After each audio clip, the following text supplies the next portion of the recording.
Muy buenas noches.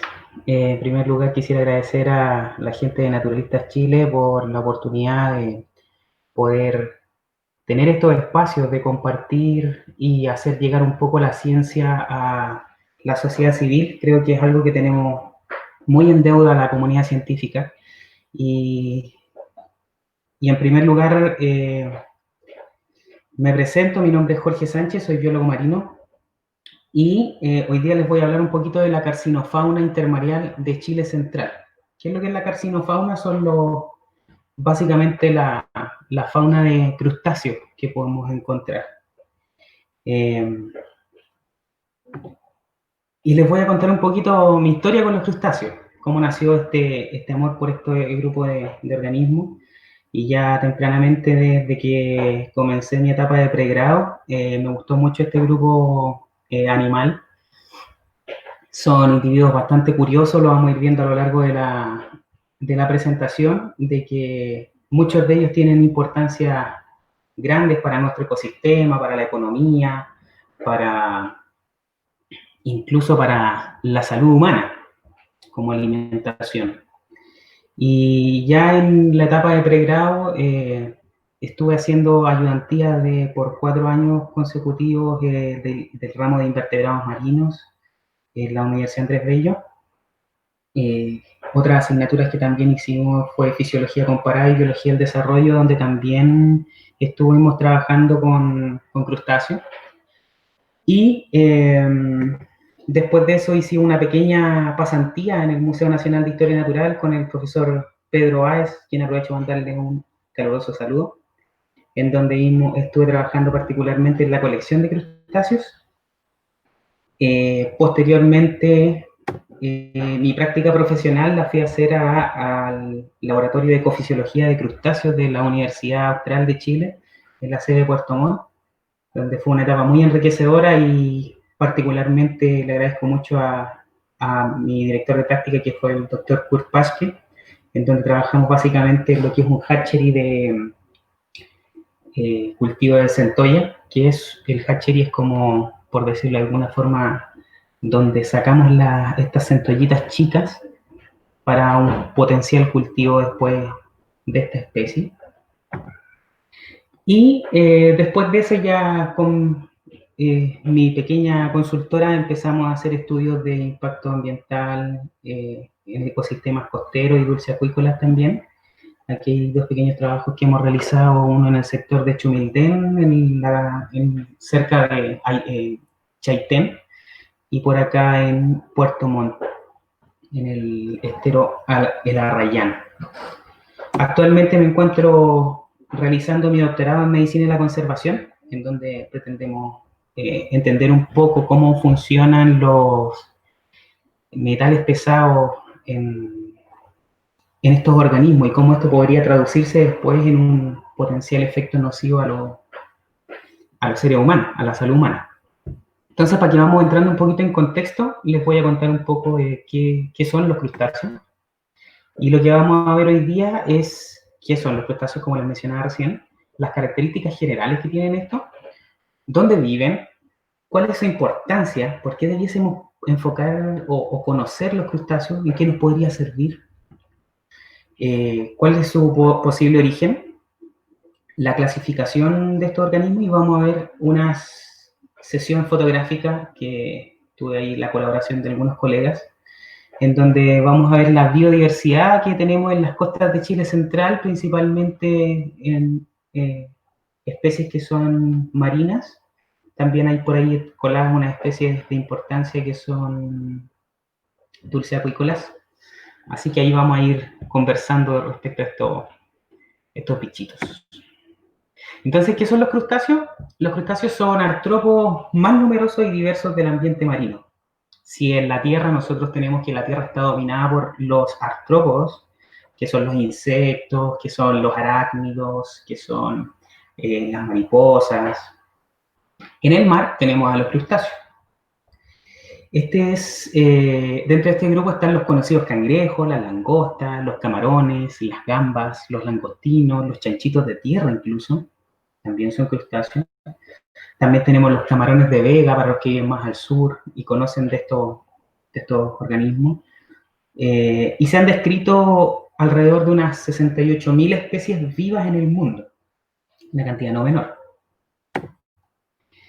Se llaman crustáceos porque tienen, su nombre deriva de que tienen como una caparazón o están cubiertos de una caparazón, lo cual no es una característica exclusiva de ellos, ya que también los artrópodos en general tienen un exoesqueleto, que es un esqueleto que está por fuera de su cuerpo y que les da esta característica dura.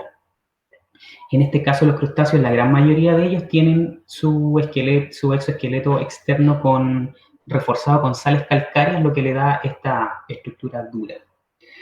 Aquí podemos ver que su cabeza consta con 5 pares de apéndices. En la mayoría de ellos estos apéndices son antenas y apéndices que lo utilizan para comer. Cuando hablamos de apéndices nos referimos como a patas o antenas en general. Y algunos segmentos torácicos, el tórax está fusionado formando un cefalotórax, a diferencia de, por ejemplo, uno mira una hormiga y ve que la cabeza y el tórax están separados y al final está el abdomen, ¿cierto? En cambio, en los crustáceos, la cabeza y el tórax están fusionados y forman un cefalotórax. Un grupo de crustáceos, que son los conocidos crustáceos malacostracos o malacostráceos, tienen este límite del abdomen y tórax, se encuentra en los segmentos 8 y 9.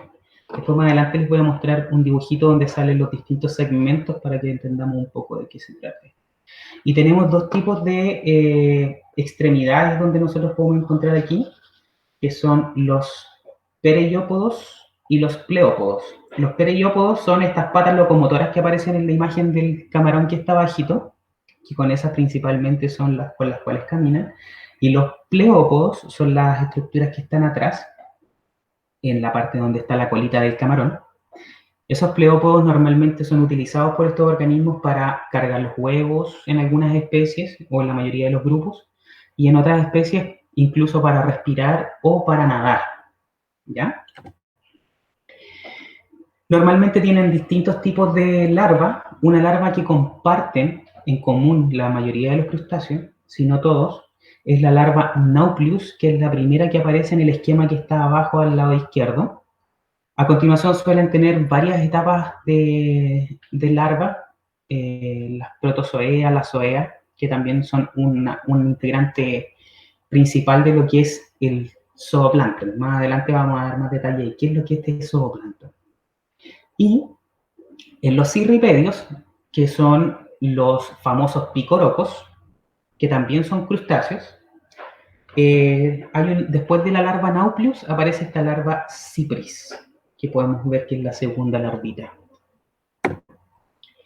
El crecimiento de los crustáceos es bien particular, y aquí podemos tomar una enseñanza filosófica, que el crustáceo o los crustáceos en general, para poder cambiar, para poder crecer, tienen que mudar. ¿Y qué quiere decir eso? Que ellos se desprenden de esta armadura o de esta coraza que tienen, quedando completamente expuestos a sus depredadores, y luego crecen y después de esto vuelven a endurecer esa coraza. Este periodo es variable y los deja completamente expuestos. Entonces esto también nos puede dejar una lección de que si queremos crecer, de alguna manera tenemos que vernos expuestos a los peligros, que es lo que significa salir de nuestra zona de confort. Los crustáceos lo hacen constantemente. ¿Dónde viven estos crustáceos?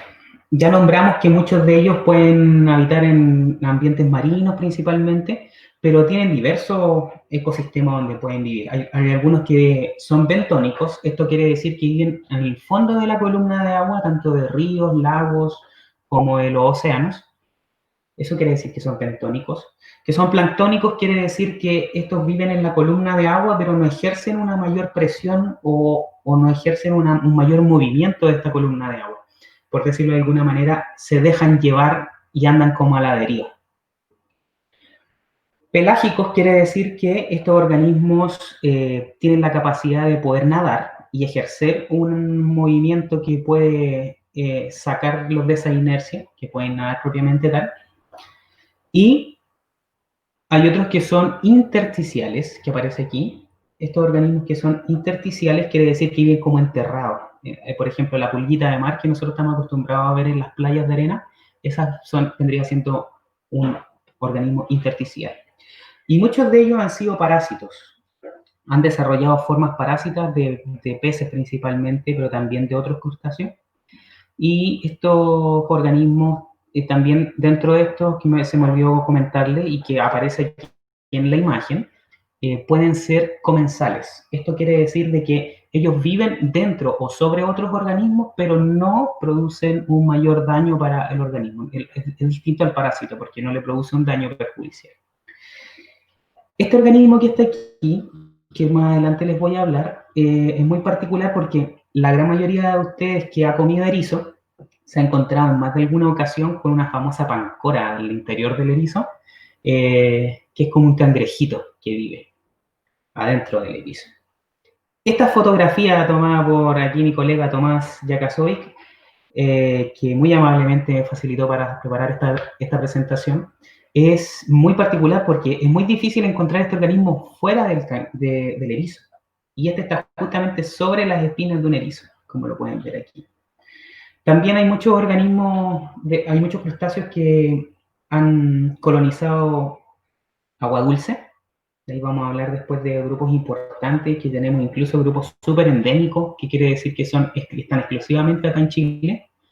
E incluso hay unos que están restringidos a una región muy particular. También los vamos a ver más adelante. Y algunos grupos han efectuado algunos pasos a la vía terrestre, pero solo los isópodos son considerados como terrestres, que estos isópodos son los famosos chanchitos de tierra, que también son crustáceos. Por ahí hay otras que son plagas de la agricultura, que son unos chanchitos blancos, que también son como chanchitos de tierra, que afectan al rubro agrícola.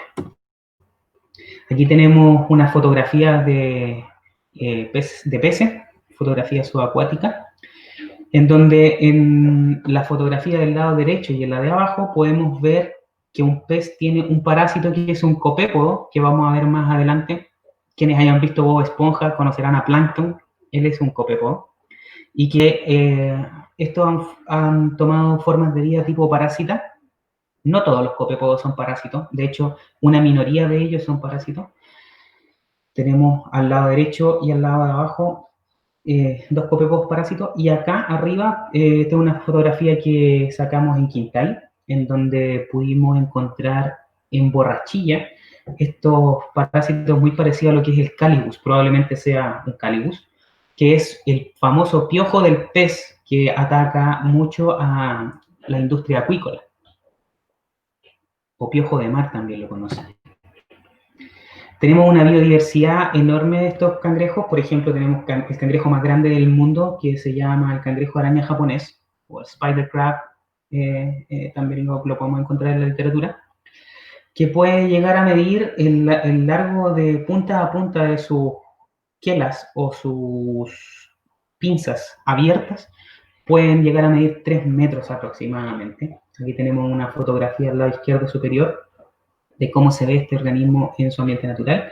Y abajo estoy con un ejemplar de centolla, que es el king crab, como lo conocen en el extranjero, que acá es un plato carísimo, es comer centolla, y que pueden fijarse que el tamaño del cefalotórax o el tamaño de la caparazón de esta centolla es prácticamente el mismo tamaño de mi cabeza. Yo soy bien cabezón, así que esta centolla es muy grande. Por otra parte, tenemos organismos microscópicos, son muy pequeños, como por ejemplo este copépodo, que se parece mucho a plancton. Este es un copépodo hembra. Normalmente esta es la forma que tienen los copépodos, son de vida libre, integrantes principalmente del plancton, que el plancton son los, como mencionamos antes, son los organismos que van a la deriva en la columna de agua. Por acá, por este otro lado, tenemos el famoso krill, alguna especie del género Eupausia. Y por acá tenemos a la Daphnia, que es un modelo animal que se ha utilizado muchísimo para hacer estudios de impacto ambiental en agua. Estos son de tamaño muy pequeñito. Como ven, tenemos ambos extremos, especies muy grandes y muy pequeñas. Y por otra parte tenemos crustáceos que son semiterrestres, como por ejemplo arriba tenemos el cangrejo violinista, que estos construyen galerías y viven principalmente en playas de arena. Los vemos la mayoría del tiempo fuera del agua.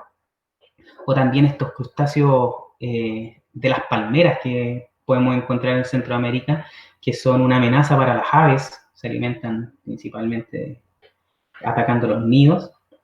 Estos cangrejos también han tratado de colonizar la Tierra, pero de alguna manera tienen que volver al agua. No así el chanchito de tierra que ya ha colonizado propiamente tal el ecosistema terrestre. Y acá tenemos unas fotos espectaculares de nuestro amigo Tomás. Por un lado tenemos un cangrejo porcelánido, Alopetrolistes spinifrons, que es el que está al lado izquierdo. Este cangrejo es muy particular porque vive en una anémona, en una actinia, como Nemo, el pez payaso, solo que este vive no adentro de la anémona, sino que vive, o entre medio de los tentáculos, sino que más bien vive y se mimetiza en el cuerpo de la anémona, en donde probablemente se hipotetiza de que puede recibir refugio y también alimentarse tranquilamente para, de lo que va dejando la anémona. Por otra parte tenemos este hermoso camarón de roca en la parte de arriba, también en forma de vida libre. Este camarón de roca es el Rhincocinetes typus. Más adelante también vamos a hablar un poquito más de él. Y por acá el famoso panchote que lo podemos encontrar también en las playas entre medio del Guiro, que este es el Taliepus marginatus y Taliepus dentatus, que son las dos especies que pueden vivir aquí entre medio de estos bosques o praderas de algas pardas submarinales. Por acá tenemos otro tipo de forma de vida, que por ejemplo son los cangrejos ermitaños, que no son bien particulares por su característica de vivir dentro de las caracolas, pero no solamente eso, sino que también sobre ellos, sobre estas caracolas, transportan un microhábitat completo donde viven bacterias, donde viven algunos hidrozoos que son parientes de las medusas y de las actinias, donde viven corales, donde viven algunas especies de gusanos incrustantes. Por otra parte tenemos otros organismos o otros cangrejos que buscan refugio entre medio de las algas pardas en el intermareal, como es los del género Acanthocyclus. Acá tenemos, por ejemplo, el Acanthocyclus galli, que vive aquí entre medio de estas algas del género Lesonia. Y por acá tenemos otros que son los famosos cangrejos decoradores, que también transportan sobre su cuerpo comunidades microscópicas de organismos. Y acá en el último lugar, en la foto derecha inferior, tenemos un langostino, que es una de las especies de importancia económica relevantes, más importantes acá en Chile. También vamos a hablar un poquito más adelante, que estos tienen una forma bien particular de desplazarse, ya que tienen como la cola de los camarones, pero como flexionada hacia abajo del abdomen, o sea, hacia abajo de la caparazón, por decirlo de alguna manera, y mueven como abanico esta especie de aleta y pudiendo nadar en la columna de agua. Es bien divertido mirarlo nadar, lo pueden buscar en YouTube. ¿Por qué es importante que sepamos acerca de los crustáceos? Una de las principales razones por las cuales nosotros nos interesamos por la especie y buscamos conservarlas es sabiendo cuál es su importancia. El que no conoce, no conserva. Es así de sencillo. Entonces, cuando nosotros, a mí me dieron la oportunidad de poder dar esta charla y me resultó espectacular porque podríamos hablar de especies que son poco conocidas tal vez o que a lo mejor las subestimamos, pero que tienen una gran importancia. Por ejemplo, tienen una gran importancia ecosistémica los crustáceos, ya que son el mayor contribuyente del zooplancton. ¿Qué es el zooplancton? Son la parte animal que compone el plancton, que hablamos que eran estos pequeños microorganismos que no ponían resistencia a la columna de agua y que andaban a la deriva. Nosotros podemos ver que el zooplancton está constituido por especies que son muy pequeñitas, pero también por estadios larvales de las especies que son de mayor tamaño. Y este zooplancton es el encargado de pasar la energía desde los productores primarios, que son las microalgas y las algas en general, hacia las especies de los niveles superiores y las tramas tróficas, como son los peces, como son las aves y los mamíferos. Es decir, si no existieran este zooplancton en los ecosistemas acuáticos, prácticamente no tendríamos peces, ni aves marinas, ni mamíferos marinos probablemente.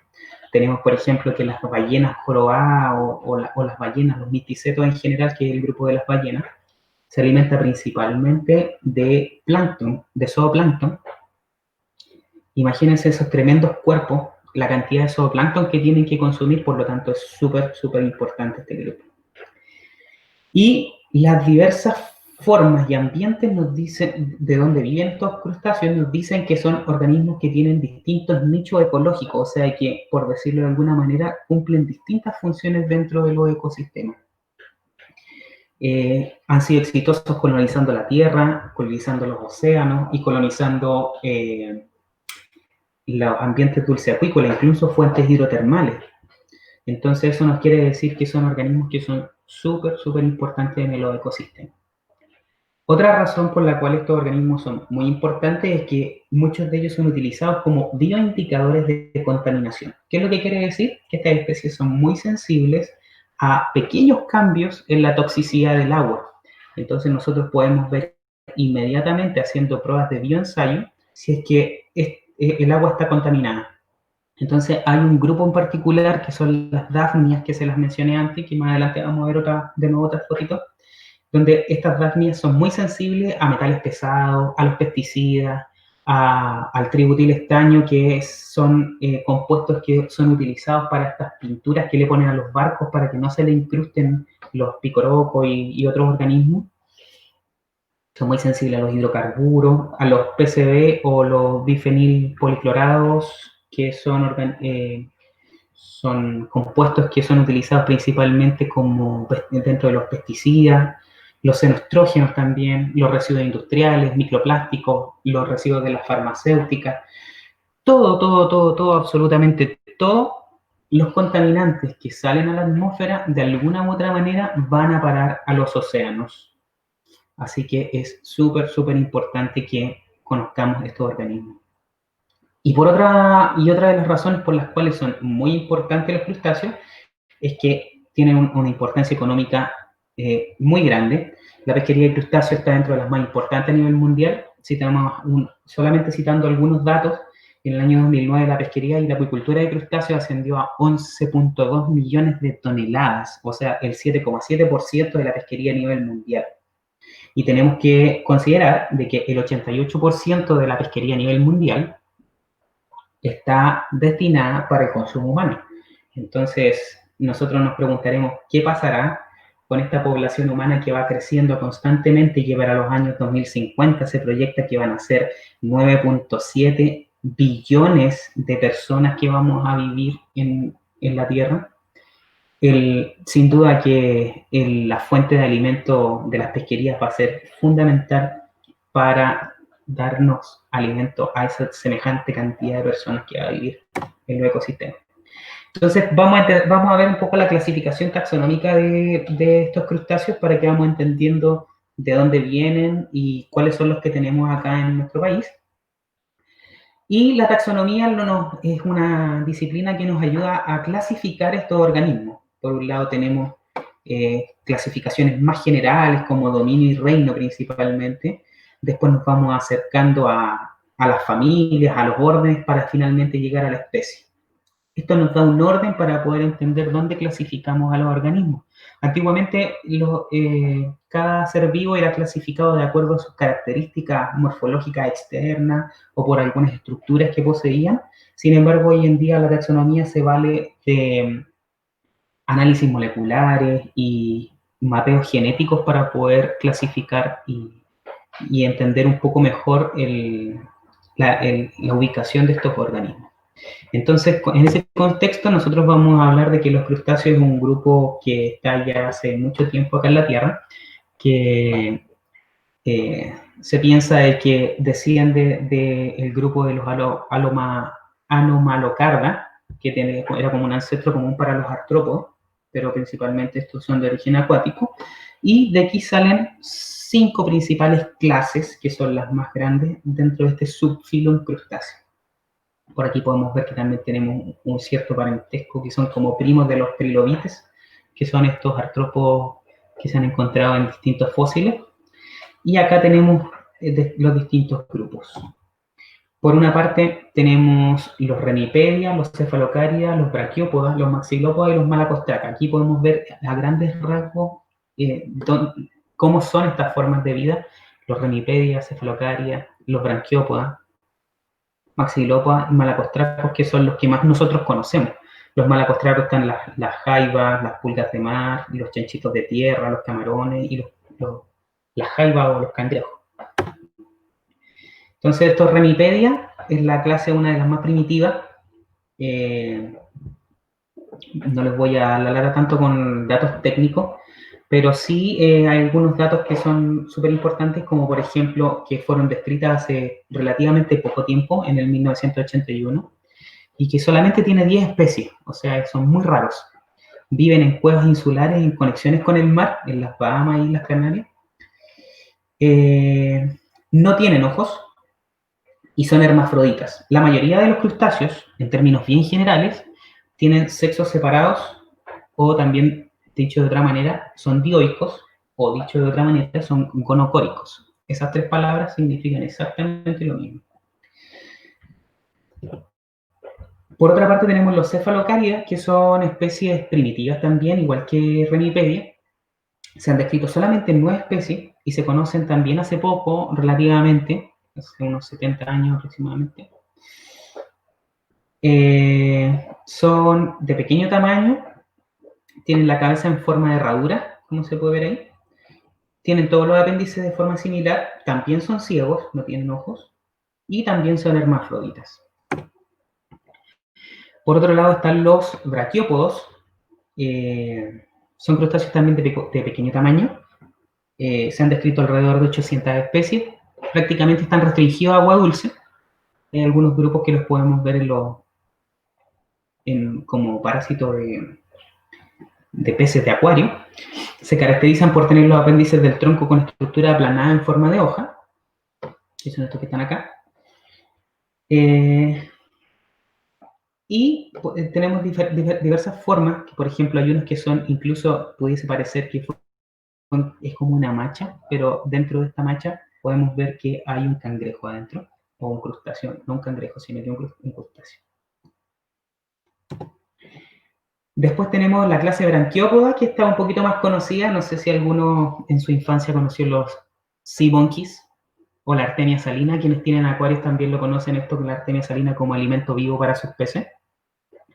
Por otra parte tenemos los notostraca, que también tienen como esta cabeza en forma de escudo y una colita. Aquí, por ejemplo, tenemos el Trius longicaudatus. Este también lo podemos ver en algunos acuaristas ya más expertos. Conocen estos cangrejitos o estos crustáceos. Y el orden Diplostraca, que aquí está la famosa Daphnia magna y la Daphnia pulex, que son especies que son altamente utilizadas para hacer bioensayos para poder determinar la toxicidad del agua.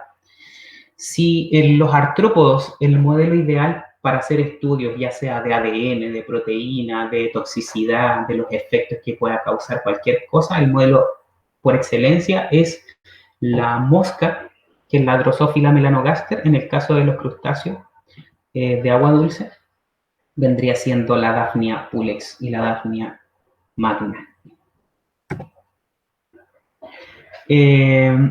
Por otra parte tenemos esta clase maxilópoda, en donde podemos encontrar a los cirripedios. Los cirripedios son exclusivamente marinos, son el único grupo sésil, fuera de las formas parasitarias, que también tienen dentro de este grupo existen algunos parásitos que no son sésiles.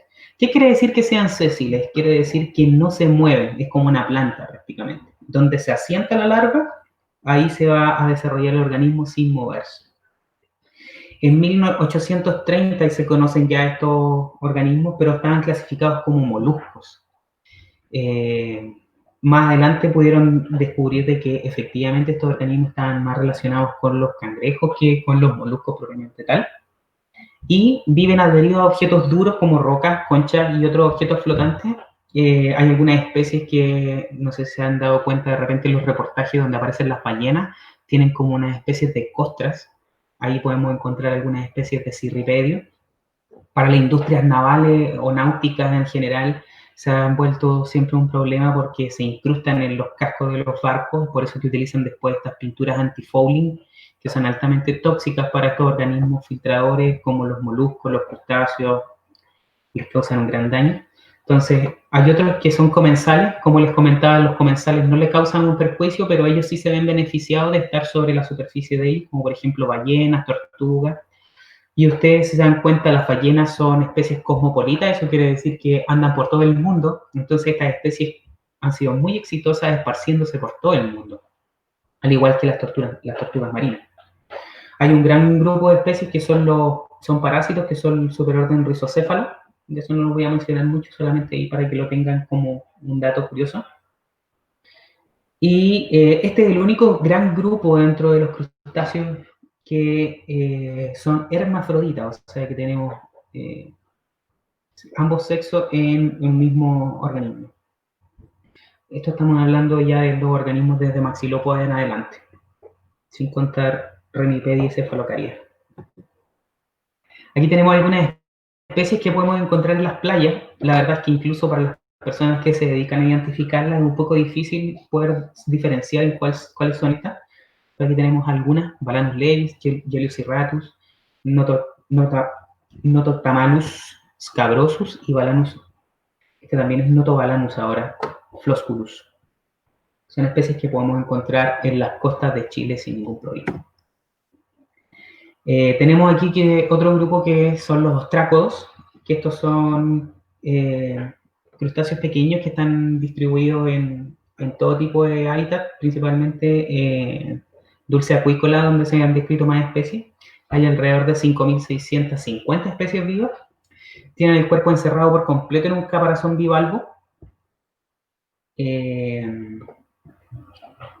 Y eso es con respecto a estos organismos. La subclase Branchiura incluye aproximadamente 130 especies que son ectoparásitos de la piel o de las cavidades branquiales de peces marinos y de agua dulce. Aquí nosotros podemos encontrar, estos también son conocidos como los piojos de pez o piojos de mar. También pueden representar una amenaza para la industria acuícola. Se alimentan del mucus y de la sangre del hospedador y presentan un gran caparazón en forma de escudo donde está la región cefálica y torácica unidas en un cefalotórax. La subclase Copepoa es la más numerosa de los pequeños crustáceos. Se han descrito alrededor de 8.500 especies.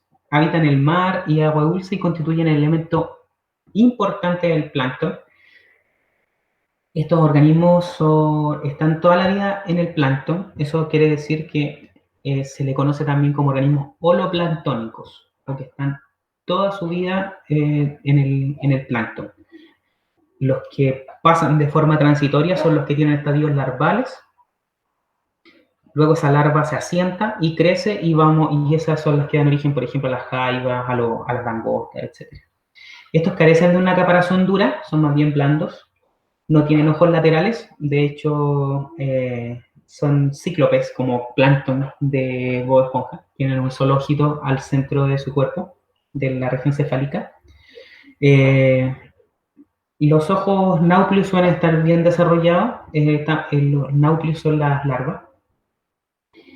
La cabeza está unida a los primeros dos segmentos, lo que forma un cefalotórax también.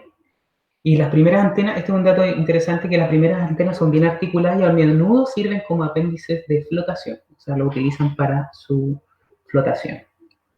Y varias especies de estos copepods han adoptado una forma de vida parásita. En las fotos del principio se las mostré, pero ahora se las vuelvo a mostrar.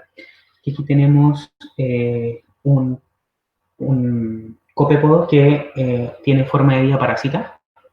Esto también le mencioné que el Calibus era un copepod que atacaba mucho la industria del salmón. Ahí podemos ver su ojo, el único ojito. Y Calanus Pacífico es un buen ejemplo de un copepod planctónico que podemos encontrar en una columna de agua. Tomamos una muestra y vamos a encontrar más que seguro alguna especie del género Calanus, por lo menos. Ya, y aquí está la clase Malacostraca y la subclase Eumalacostraca, que son principalmente estos cangrejos que más nosotros conocemos. Cuando hablamos de crustáceos malacostracos, hablamos de camarones, hablamos de jaiba, hablamos de langosta, de langostino.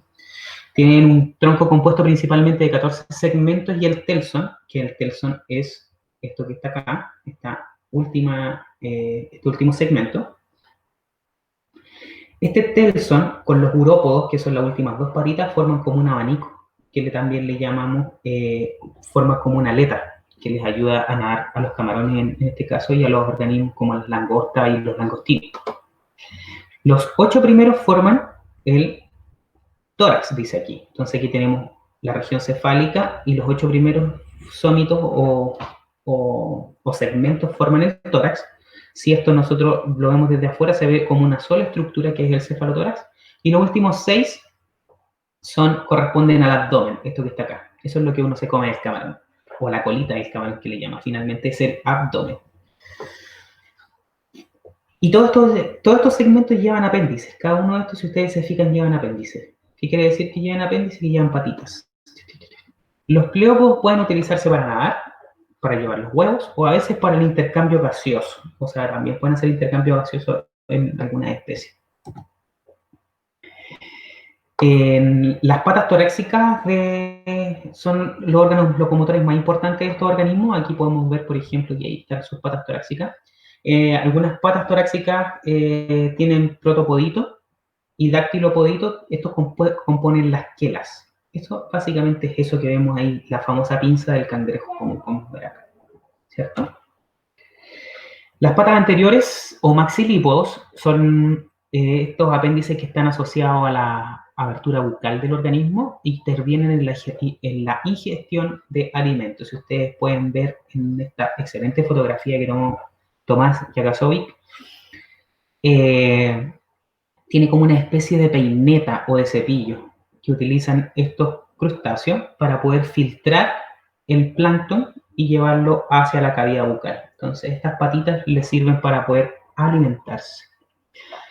En el caso de las patas abdominales o pleópodos, funcionan como remos, estos que están acá, y los urópodos y telson forman una aleta caudal, o una aleta, la aleta caudal es la que conocemos normalmente en los peces, que es la cola, ¿cierto? Y eso les va a servir para poder nadar. En los machos, los pleópodos anteriores, o sea, ¿se acuerdan de la fotografía anterior? Estos de acá eran los pleópodos. En el caso de los machos, los pleópodos anteriores ayudan a la transferencia de espermios. Son estos que están acá, tienen una estructura modificada. Y en el caso de las hembras, lo utilizan para cargar con los huevos.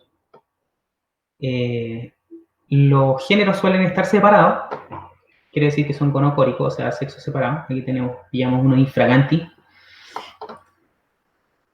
Y tienen, en el caso de las hembras, tienen los gonoporos femeninos, que son por donde salen los gametos, por donde salen los huevos.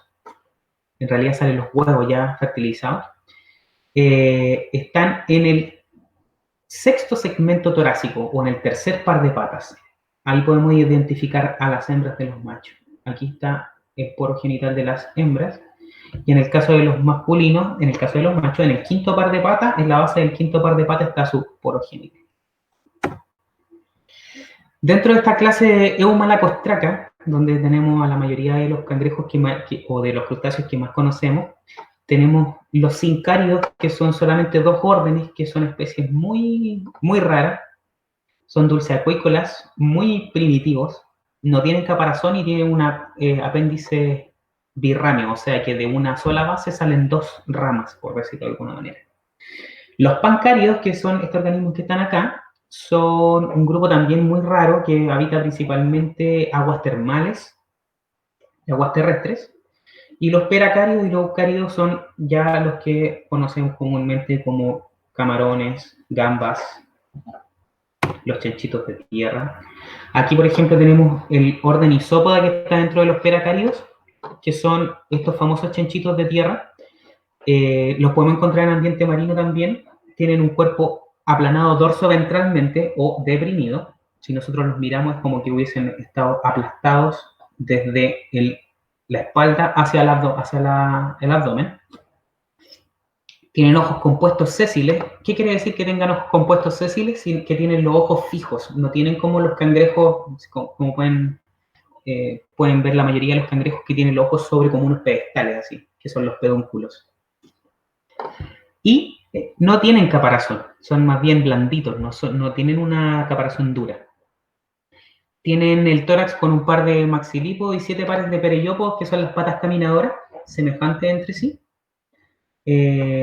Algunos tienen estos pleópodos modificados como branquia. Algunas especies perforan la madera, son como termitas marinas.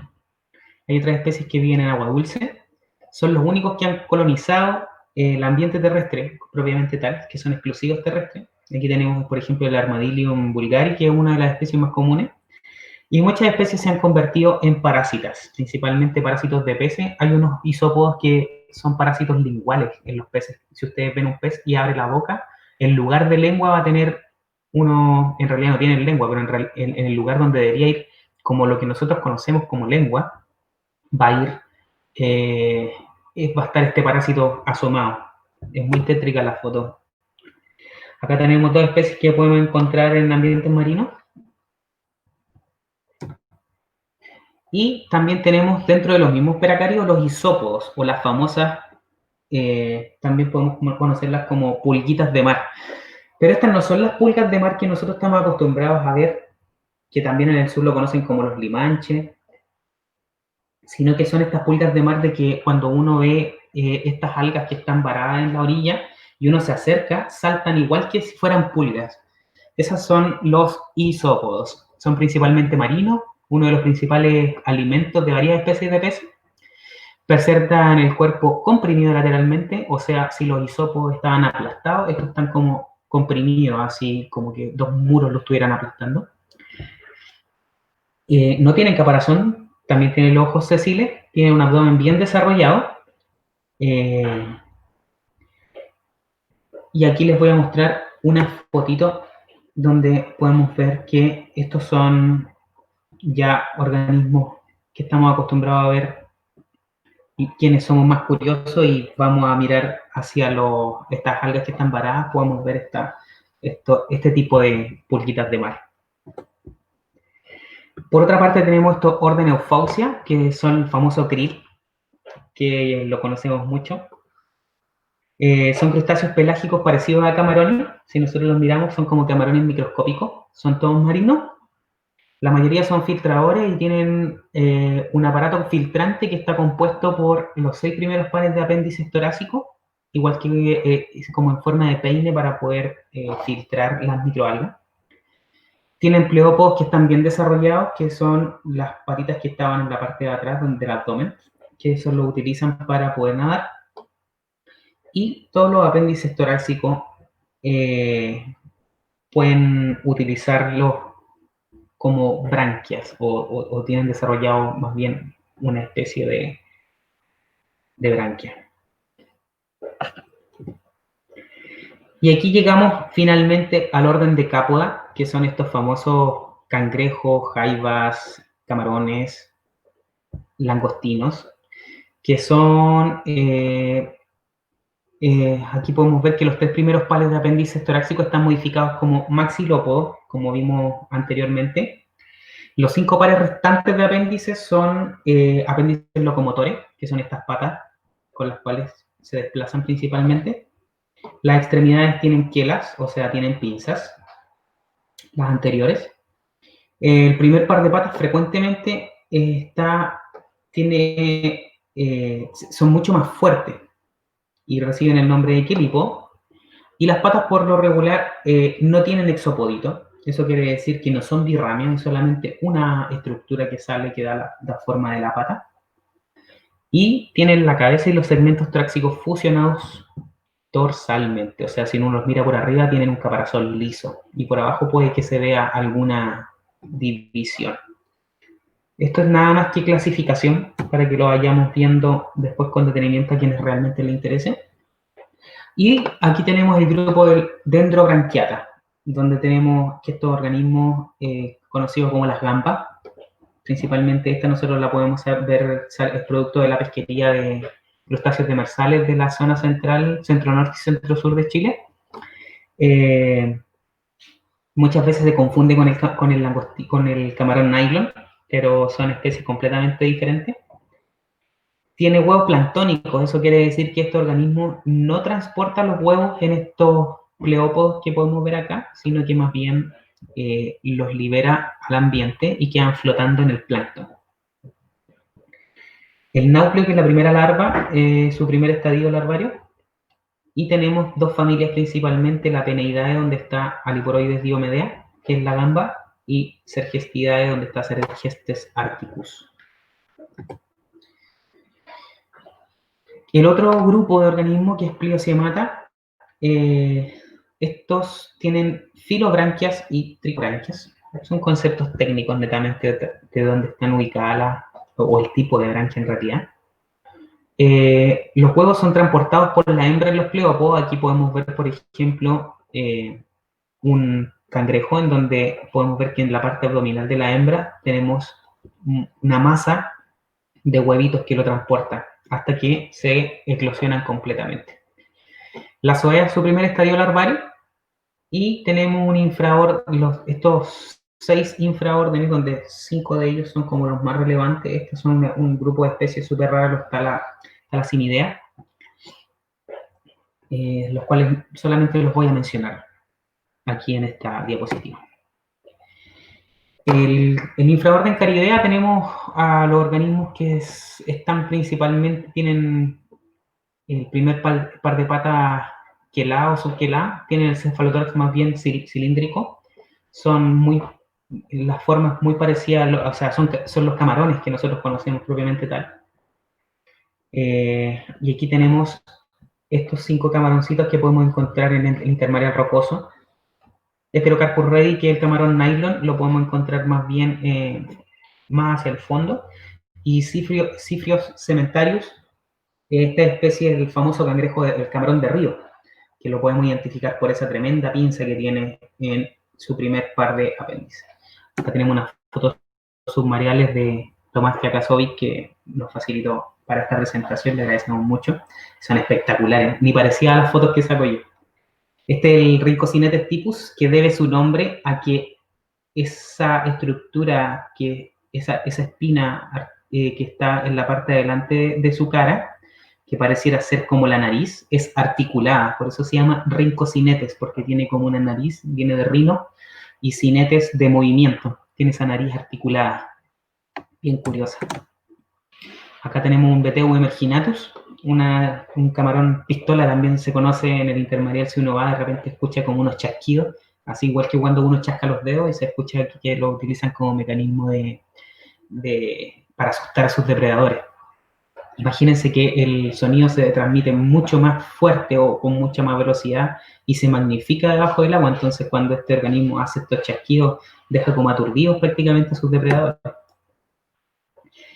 Por otra parte, tenemos a los Astacidea, que son otro tipo de camarones y langostas de río principalmente. Tienen el abdomen bien desarrollado. El abdomen bien desarrollado quiere decir que parecen más como a langostas que a camarones, por decirlo de alguna manera. Y los primeros 3 pares de patas están quelados, tienen pinzas y son muy grandes. Aquí vamos a mencionar estos 3 tipos de camarones de río: el Parastacus nicoletis, Samastacus spinifrons y Parastacus pugnax. Estas 3 especies también son conocidas como los camarones de vega, que principalmente viven como enterrados en el barro, y la gente para sacarlos utiliza como una especie de bombín donde los bombean y los sacan para poder comérselos, sobre todo para el sur de Chile. Tenemos el infraorden Palinura, aquí donde están las langostas.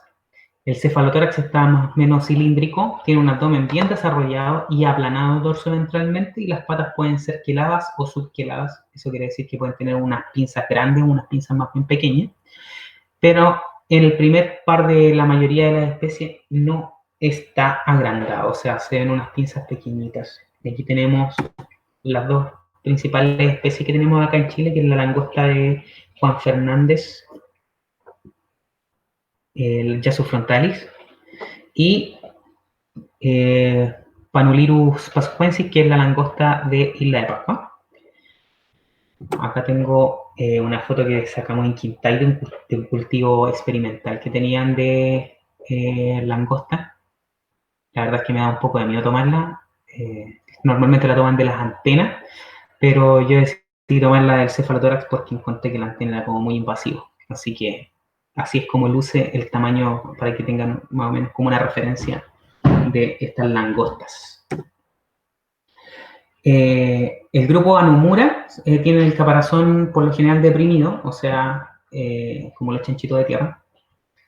Tenemos que las terceras patas nunca están queladas, las quintas patas están reducidas y giradas hacia arriba. Y el abdomen es variable. Y aquí vamos a ver una curiosidad, porque si nosotros miramos normalmente este grupo de organismos, vamos a contar que tienen 8 patas y no que tienen 10. Y esto era por lo que salía anteriormente, que decía que el quinto par de patas está reducida y está girada hacia arriba. Entonces, si nosotros miramos estos organismos, que son estos son los famosos paguros, o también conocidos como cangrejos de ermitaño, ese quinto par de patas está muy reducido, y en el caso de la langosta también, o sea, de la centolla, perdón, en el caso de la centolla también, tienen el quinto par de patas muy reducido. Aquí tenemos una foto espectacular submarial de Pagurus eduarsi, este cangrejo ermitaño. Y aquí tenemos a la Lito de Santoya, que es la centolla, que esta es una foto del laboratorio de ecofisiología de crustáceos. Se nota harto la diferencia entre las fotos que tomo yo y las que toma mi colega, ¿cierto? Son muy distintas. Bueno, pastelera sus pasteles. Por acá tenemos la superfamilia Galatoidea. Estos principalmente tenemos aquí las famosas pancoras que podemos encontrar para el sur, son dulceacuícolas. Y aquí tenemos un grupo bien particular porque estas especies son bien endémicas de nuestro país, y hay algunas que son incluso endémicas de la zona. Por ejemplo, aquí tenemos Aeglas levis, variedad talcahuano. Solamente la podemos encontrar en el sector de Talcahuano. Y así estas son, en algunos casos se les denomina como microendémicas, o sea, que están restringidas a un área muy en particular. ¿Qué quiere decir esto? Que si se pierde por algún motivo esta especie de ese sector, la perdemos de la faz de la Tierra. Aquí tenemos un estudio que hicimos, una foto que sacamos en el lago, en el estero Larrayán, al sur, para hacer un estudio de impacto ambiental donde encontramos estas Aeglas tau. Tenemos por otra parte la superfamilia Galatoidea, tenemos a Cervimunia yoli, Pleuroncodes monodon, los famosos langostino amarillo y langostino colorado, que son muy apetecidos en el mercado. Están dentro de las 3 especies de mayor comercialización en Chile, y este es el probable modelo animal que utilice también para mi tesis de doctorado, así que le tengo un poquito de cariño particular. Aquí tenemos una foto de un langostino colorado en Quintay. Se adapta muy bien a condiciones de cultivo, así que es muy beneficioso eso. Y por otra parte tenemos los famosos cangrejos de porcelana, o los porcelánidos. Aquí siempre en la universidad me molestaban porque a mí me encantaban los porcelánidos. De hecho, tenía como una especie de colección de los caparazones de estos organismos. Ya cuando me casé tuve que deshacerme de esas colecciones. No, mentira. Ya con el tiempo, estos organismos son uno los puede mirar y son muy bien particulares. Son de pequeño tamaño la gran mayoría, y son principalmente filtradores herbívoros. Aquí tenemos una foto de un petrolista de Smaretti submarial, utilizando su maxilípodos para filtrar. Acá tenemos un Petroliste granulosus, característico por esos granitos que tiene sobre el caparazón o el cefalotórax, y en sus quelípodos también tiene como unos granitos bien particulares. Aquí tenemos el Alopetrolistes spinifrons sobre una anémona. Tiene una frente con 3 dientes que es muy característico. Aquí tenemos el Petrolistes laevigatus. Tiene aquí unos pelitos que son muy característicos también de esta especie. Acá tenemos a Petrolistes violaceus, que es muy característico este color violeta o como azulado en algunos casos también puede ser. Es muy bonito a la vista. Y por otra parte tenemos la superfamilia Hipoidea, en donde están las pulquitas de mar o los limanches también conocidos para el sur. Tenemos la Emeritanóloga, que es la pulga de mar conocida por excelencia, que podemos encontrar desde prácticamente desde el norte de Perú, incluso más arriba, si es que mal no recuerdo, hasta la zona más austral de Chile, y Befaripoda spinimanas, que restringía prácticamente a la zona sur de Chile.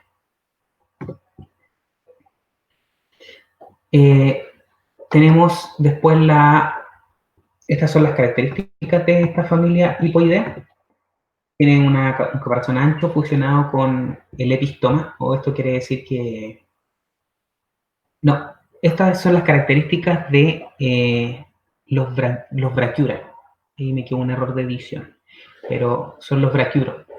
Los brachiuros tienen un caparazón ancho y fusionado con el epistoma. El epistoma es como una región que está cerca de donde está la boca. Entonces tiene el caparazón fusionado con eso. Las primeras patas forman pesados quelípodos, aquí es donde podemos encontrar estos cangrejos que tienen estas tremendas tenazas, que son características de este grupo. El tercer par de patas nunca está quelada. Los ojos normalmente son laterales a las segundas antenas. Estos son normalmente los que vemos como que tienen los ojos bien separados del caparazón.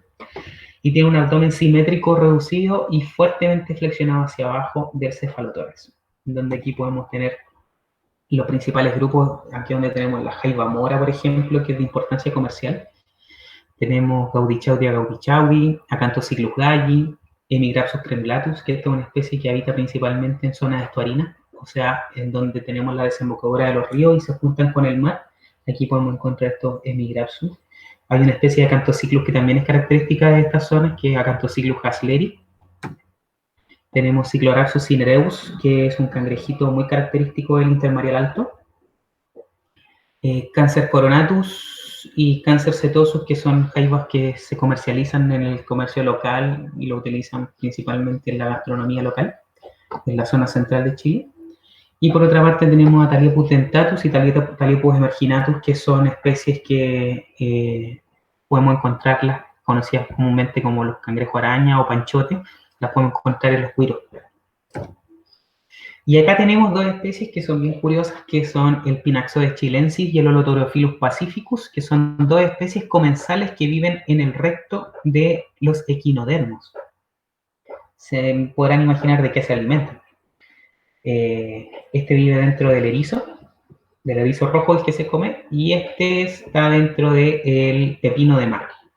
El erizo rojo es una especie comestible y normalmente cuando la gente abre este erizo puede encontrar la famosa pancora, que lo cuentan como una delicia, una exquisitez. Sin embargo, con lo que les acabo de decir ya se pueden imaginar qué es lo que se come la gente. Acá tenemos una fotito de dos Thaliopus emarginatus, con esas tenazas grandes son características de esta especie, que viven normalmente entre medio de los bosques de Lesonia. Acá tenemos, esta foto me encantó mucho, aquí Tomás la bautizó como un miembro más de la familia. Ven como muchos rincocinetes tipus están adoptando a esta jaiba mora, la Omalaspis plana. Acá tenemos un Acanthociclus galli, que vive entre medio de esta bosque de güiro. Esta es una zona estuarina en el sur de Chile, en Chumildén, donde tomo esta fotografía, donde está Acanthociclus hasleri, que es una especie ya más vive en lugares donde hay menor salinidad, en sectores estuarinos. Acá tenemos a Paraxanthus barbiger, que es otro tipo de jaiba que también se conoce como jaiba peluda, pero no es la conocida jaiba peluda que es la Cáncer setosus, que normalmente en la que se comercializa y se come. Acá tenemos el Cyclograxus cinereus, que les comenté que era característico de la zona intermareal alta, era muy abundante. Acá tenemos una jaiba peluda, que es la Cáncer setosus. Este es el Pinaxodes chilensis, que normalmente vive dentro del erizo, y les comenté antes que esta fotografía fue muy particular porque fue un acierto fotográfico, justo tenemos un organismo de vida libre que está sobre el erizo. Y con esto damos por terminado la charla. Quiero, espero que les haya gustado, que contribuya un poco para acercar lo que son los crustáceos a la comunidad civil. En primer lugar, quiero agradecer al doctorado de Medicina en la Conservación de la Universidad Andrés Bello, que me dio la oportunidad de poder hacer mi especialización, el cual estoy realizando en estos momentos.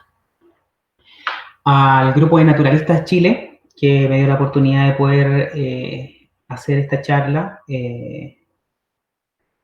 al Laboratorio de Ecología Trófica, al cual pertenezco, CIMAC, dirigido por el doctor Sebastián Clarion, donde están ahí trabajando en términos de ecología trófica.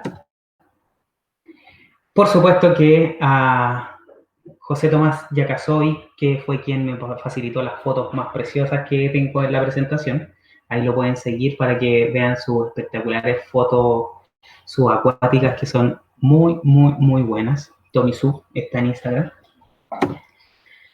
A mi amigo Diego Contreras, que desde la universidad salíamos, tomábamos estas fotografías de terreno. Muchas de estas son producto de esas juntas que hacíamos. Aquí estamos hace como, ¿cuántos serán? Unos 8 años atrás, 10 años atrás, más incluso. A mi familia, a mis niñas, siempre les encanta salir a la playa. Mi esposita, que me dio la posibilidad de poder retomar este rubro de las ciencias del mar, y al gato, que duerme en cuarentena. Principalmente los estudios que utilicé para esta presentación, utilicé el libro de Zoología de los Invertebrados, que es como la Biblia de quienes se interesan por los invertebrados. Acá está un paper de Gerald Leblanc, que habla acerca de toxicología en crustáceos.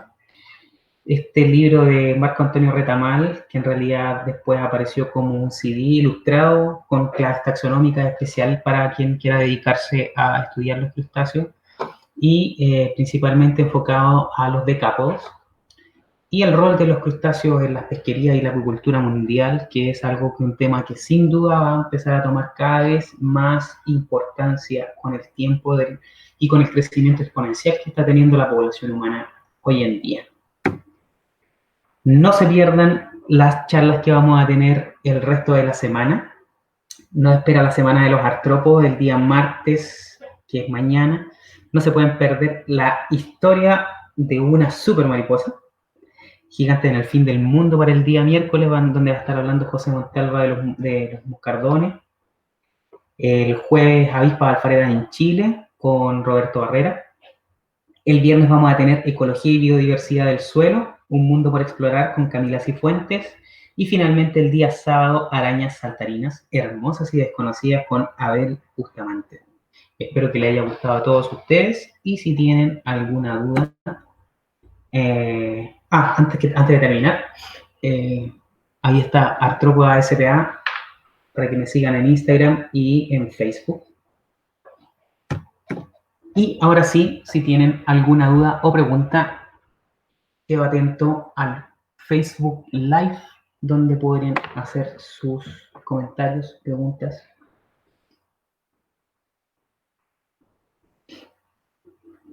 Quedo atento.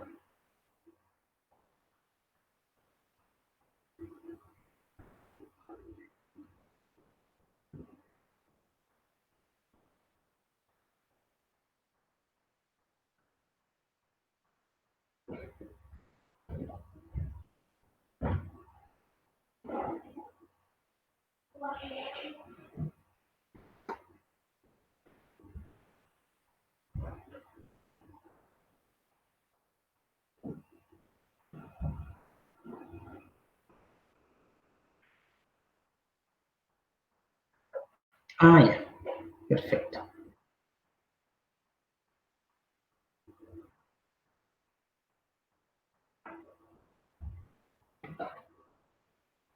Mira, qué interesante la pregunta. Aquí ponen cómo se reproduce la clase Cirripedia.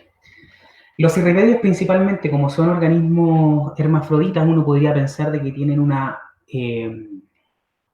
reproducción interna por el hecho de ser sésiles, pero siempre hay una fecundación cruzada, por lo tanto los organismos de forma asincrónica, o sea, en distintos tiempos, liberan los gametos de forma diferencial, o sea, liberan por una parte los espermios y luego liberan los ovocitos para evitar la autofecundación. No sé si eso responde la pregunta de los cirripedios.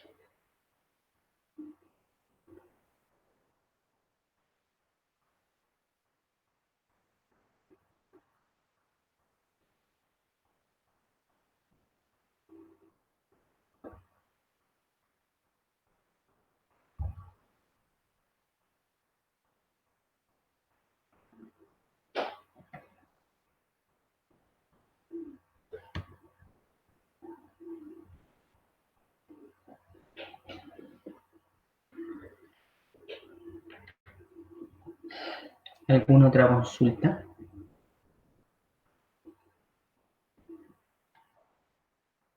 Sale.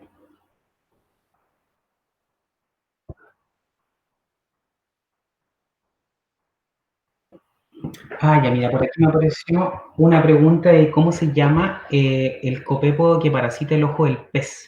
La verdad es que no me especializo en taxonomía o en la identificación de copépodos parásitos. No conozco cuál es ese grupo de copépodos principalmente, cuál es el nombre. Eh, Tal vez podríamos dejarlo como tarea para la casa. Si quieren, escriban un interno ahí quien hizo la pregunta y podríamos averiguar cuál es la especie de ese copepo parásito en el ojo del pez que aparece en la presentación. Sí sé que principalmente uno de los géneros más conocidos como parásito en ectoparásito en peces es Calibus, principalmente en la industria salmonera. Aquí tengo otra pregunta que dice, ¿a qué corresponderían los maxilópodos en una jaiba o en un decápodo en general? Los maxilópodos corresponden a los apéndices que están asociados a la estructura de la boca. Por decirlo de alguna manera, estos organismos tienen unas patitas que están pegadas en la boca, que normalmente son 3 pares, en el caso de los decápodos, y estos son utilizados para la alimentación. Eso corresponde a los maxilópodos.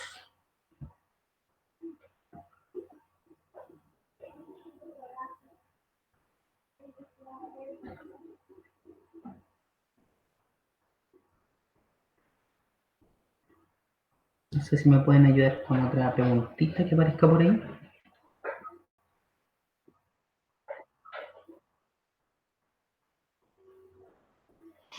Hay otra pregunta que me hacen por aquí que dice si es que hay otra centolla con 10 patas grandes. El grupo de las centollas normalmente pertenece o que se conoce con el nombre común de centolla, son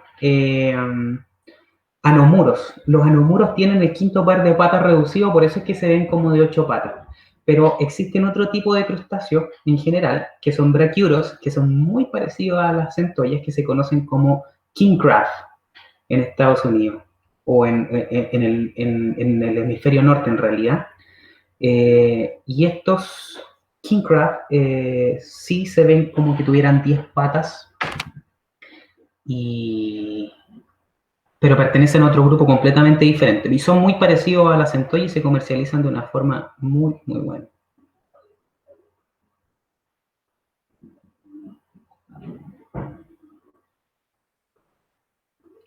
Aquí hay otra pregunta que dice, que hace Isaac Rojas respecto a cómo diferenciar fácilmente los machos y las hembras en los camarones comunes. Bueno, normalmente en los decápodos Una de las formas más fáciles de identificar si es que son machos o hembras es por el poro genital, que normalmente está en el tercer par de patas en los machos y en el quinto par de patas en las hembras. No sé si hay un mecanismo más directo para verlo en camarones. Sé que hay algunas especies en donde la hembra tiene el tercer par de patas con quelípodos para poder acomodar los huevos cuando estos los transportan bajo el abdomen. Pero no sabría decirte si específicamente para la especie que me preguntas eh, hay una forma más fácil de identificarlo.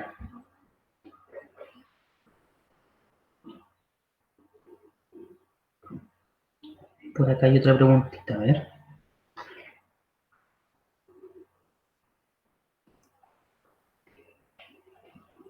Yanira Venegas Caro pregunta, ¿se sabe que es perjudicial para los anfibios manipularlos con manos desnudas? Una vez alguien me dijo que para los crustáceos eso también es perjudicial, pero me pareció raro ya que ellos son acorazados. Me gustaría saber cuál es la verdad al respecto, aclarando que yo no ando por ahí manipulando fauna silvestre, de hecho es algo que no avalo, pero igual es importante saber estas cosas para enseñarle a los demás. Claro, en el caso de los anfibios tienen una piel que es prácticamente multiuso, es una piel muy sensible, son organismos muy sensibles a los cambios incluso de temperatura, pH, no tolera la salinidad, por eso es que no hay anfibios marinos.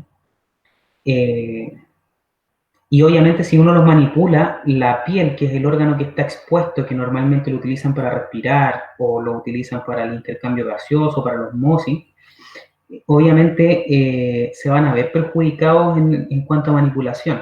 Existen protocolos de bioseguridad que te permiten poder manipular a los anfibios y es lo que se hace actualmente en estudio de poblaciones para poder, por ejemplo, hacer seguimiento de enfermedades en anfibios.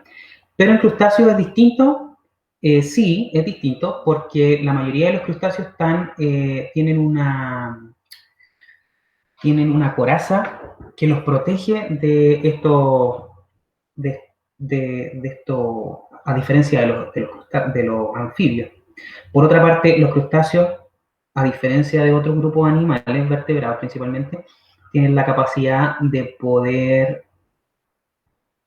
regenerar los apéndices que van perdiendo gracias a una proteína en particular, que en estos momentos no recuerdo el nombre, pero les da la capacidad de poder regenerar los apéndices si es que los pierden, ya sea una pata, una antena, un ojo incluso. Y obviamente que para poder hacer estudios de conservación, para poder medir diferentes parámetros como enfermedades, como patógenos, uno tiene que manipularlos de alguna manera. Y no tiene mayores complicaciones el manipular crustáceos que uno pueda mirar que tengan una coraza dura propiamente tal. Si tienen otra pregunta, o si me pueden ayudar por acá por el interno, si tienen otra preguntita.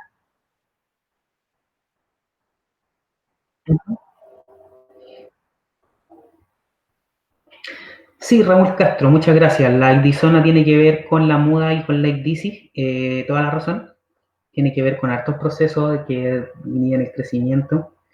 Eh, pero la icdisona, más que una proteína, es una hormona que regula ese tipo de proceso. Muchas gracias, Raúl, por el dato.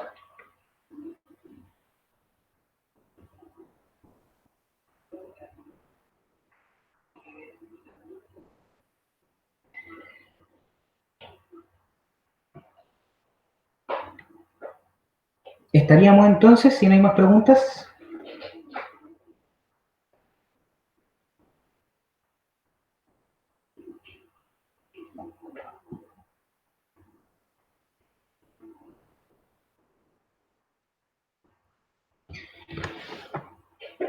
Bien.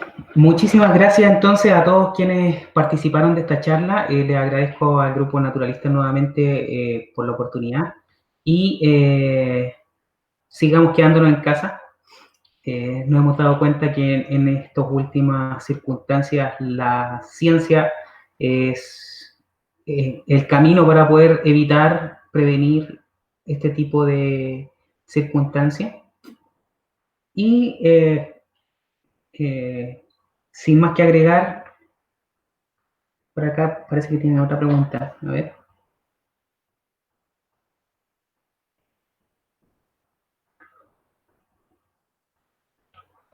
Sí, preguntan si es que hay otras centollas con 10 patas grandes. Lo habíamos comentado anteriormente de que existen otro tipo de crustáceos muy parecidos a las centollas, que no son centollas, que tienen, se les puede ver con 10 patas.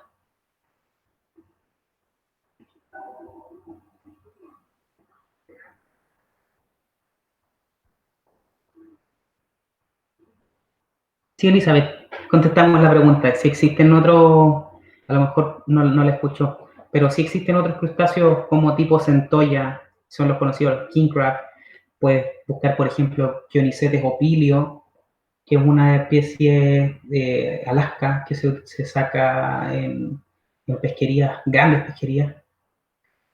Snow crab también es conocido como el cangrejo de las nieves, y ese es una centolla que parece que tuviera 10 pares.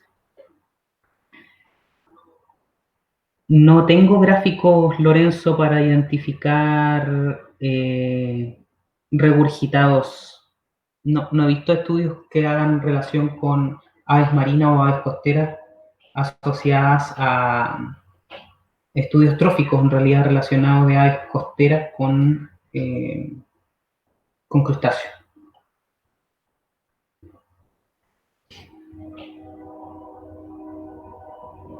Bueno, sin más que agregar, muchísimas gracias a todos los participantes. Un abrazo, quédense en casa, a los que las circunstancias se los permitan. Y sigan viendo el resto de la semana de artrópodos que tenemos para poder aprender más acerca de estos curiosos organismos. Un abrazo a todos y estamos en contacto. Chau.